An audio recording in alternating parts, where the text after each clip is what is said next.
Hello friends, எல்லோரும் எப்படி இருக்கீங்க? நல்லா இருக்கீங்களா? இந்த லீவ் நேரங்களில் அம்மா வீட்டுக்கு போனால் யாருக்கெல்லாம் இந்த மாதிரி வெரைட்டியாக சாப்பிட பிடிக்கும். இன்றைக்கி நம்ம வீட்டில் என்ன சாப்பாடுன்னு பார்க்கலாமா? ஃபஸ்ட்டு மத்தி மீன் குழம்பும் குட்டி குட்டி மீன் வறுவலும் நல்லா சூப்பராக இருந்துச்சு. டேஸ்ட்டு வைஸ் செம்மையாக இருந்துச்சு. இந்த மாதிரி சாப்பிடும் போது பின்னாடி பேக்ரவுண்ட் சாங் போட்டுக்கலாம்.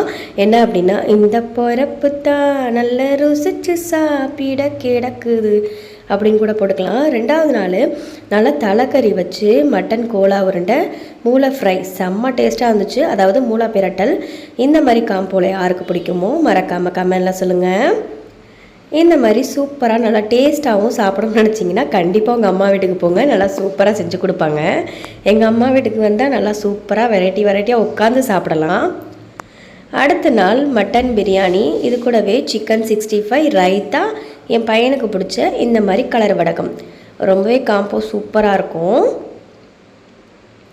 அடுத்த நாள் என்ன சாப்பாடுன்னு பார்க்கலாமா? மோர் குழம்பு வச்சு முட்டை கிண்டி, இது கூடவே கொஞ்சமாக வெங்காய வடகம், அதாவது வெங்காய சிப்ஸ்ன்னு சொல்லுவாங்க.